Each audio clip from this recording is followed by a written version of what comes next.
Tulsi Gabbard has finally weighed in on a very interesting topic. That is her being completely canceled from the DNC convention. Cancel culture, folks, it's everywhere. And it even affects Tulsi Gabbard.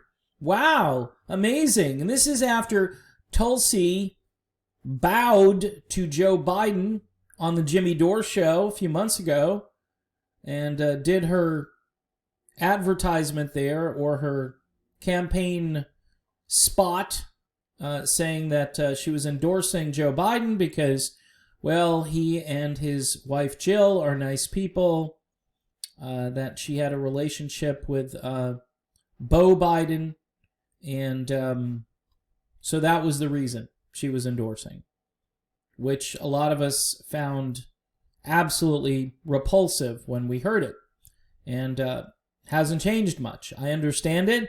I've done videos on strategy and so forth.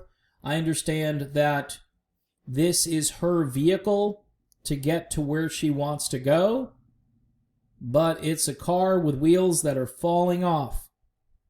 So if you want to be a Democrat today, maybe you'll be the majority party. Maybe Trump loses. Maybe the Democrats sweep through Congress and control the executive branch and the legislative branch. Oh boy, what did they do the last time they had that? Almost nothing. They passed a health care bill that helps insurance companies more than it helps the people who need health insurance. They did nothing at all to fix all of these market-based issues, which would lower costs. Trump's actually kind of trying to do that with prescription drugs, but again, so this person tweets out, and it's a very popular retweet here by Tulsi Gabbard. It's got 85,000 likes on it. There are a lot of Tulsi people out there. Tulsi was one of 7 candidates that earned delegates during the presidential primary. It has been a tradition that spanned decades for any candidate who earned a delegate to be offered a speaking slot at the convention. Tulsi was not invited. So Tulsi obviously retweets and says, "You're correct. I was not invited to participate in any way." So she announces, she immediately gets trashed the day she announces for president. She goes on talk show after talk show. She gets smeared. She's called a Russian asset, an Assad toady, which we're still waiting for a definition on what that is, but that came from the New York Times, a reporter, by the way, who quit the New York Times, so she had so much credibility, huh? And she's supposedly rebelling because it's groupthink over there. Well, she was part of the groupthink over there. What's her name? Barry Weiss, I think. In any event, it never got better for Tulsi Gabbard. She was skewered by PBS.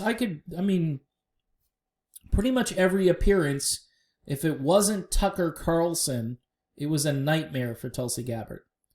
And I guess when Tucker Carlson treats you well, then you can't be in the Democratic Party, yet she's running for office, rumored to be running for office in the state of Hawaii. And I don't think she's going to switch her party affiliation, right? This is the most problematic part of all of this, is that she continues on even though she's been trashed, she's been shunned, she has been ghosted, and now she's been canceled. Great. You know, as much as I like service before self, Tulsi, this might be a little extreme. All right? Because in order to win stuff, you've got to run in a party that actually shares your values. And the Democrats do not share your values. The Greens were begging you to join. The Libertarians would have gladly have you come over. But I understand that Tulsi Gabbard does not fit into any box. And that is a huge problem for Tulsi Gabbard. It really is. It's not a problem for us. It's a problem for Tulsi. Because in order to hear Tulsi's message, she's got to have a vehicle where the driver of said vehicle either allows her to drive or is driving her in a place she wants to go. In this case, the Democrats don't do either of those things. It's not a big tent party. As George Carlin says, it's a big club and you ain't in it. That's why I tweeted that out yesterday.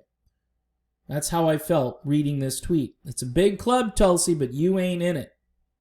And I'm shocked at her dedication to this failed institution. And I don't think the Republican Party, quite honestly, is as nasty to people who otherwise Trump wouldn't have gotten elected.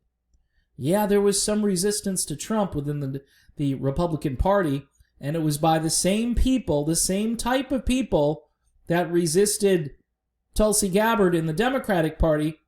The difference is Donald Trump is president, and Tulsi Gabbard can't even have a speaking part at the DNC convention. The question for Tulsi Gabbard is, why? Why do you continue as a Democrat? And as much respect that people have for you, and many of us do, I do, even though lately, again, you've been acting a bit like a neoliberal, I think because you're trying to line up your run for governor. As much of, I mean, there are a lot of people that really think you're a unique and special person and a great candidate. But with that said, there is this, I don't know what you want to call it. It's a cloud that hangs over. And we were saying this, a lot of us during the run-up to the primary, is you should get out of this and run third party. You could have mounted a campaign. I don't buy it. I know what you said on Jimmy Dore, but I don't buy it that there isn't an infrastructure in place to get you to a place where you might actually win the presidency. That's why I'm telling people to vote for Joe Jorgensen. With your name ID running as a libertarian and not running for re-election for Congress, you would have been in a perfect position to just do some things that few other candidates in the last 20 or 30 years, I'm thinking of Ross Perot, Gary Johnson last time got over 1 million votes. I know that's a drop in the bucket, but you got to start somewhere. So again, the last thing I need to say on this is that if you follow Tulsi, the best thing you can do is say, Tulsi, I respect you, but I don't respect the fact that you're still a Democrat. And that's it. That's the mic drop moment, okay? I respect you, but I don't respect the fact that you're still a Democrat. That doesn't make sense. This isn't a party that wants reform because they assimilated Bernie Sanders, okay? Anybody who gets in their way gets assimilated into the creature, to the Borg. And once they're assimilated, they're not who they were. Bernie Sanders is not the guy who said he was this year or in 2016. You've mostly kept your integrity except for this neoliberal pivot you've been doing to the vaccinators and the mandates and the things that seem really creepy to me. Contact tracing. We got to find everybody in the world and shut them in their houses. I don't want this to be New Zealand or Australia. So if that's the path that Democrats are going to continue to go down, they're going to be met with resistance from people who want their freedom. There are freedom-loving people on all ends of the political spectrum, and there's only so much of this that people can take. All right, so that's my video. Thanks for watching the channel. Liberty, folks, it's where it's at. It's what my channel is going to be about moving forward. It's all about liberty, because without liberty, you can't have justice. Without liberty, you can't have freedom. All right, see you soon.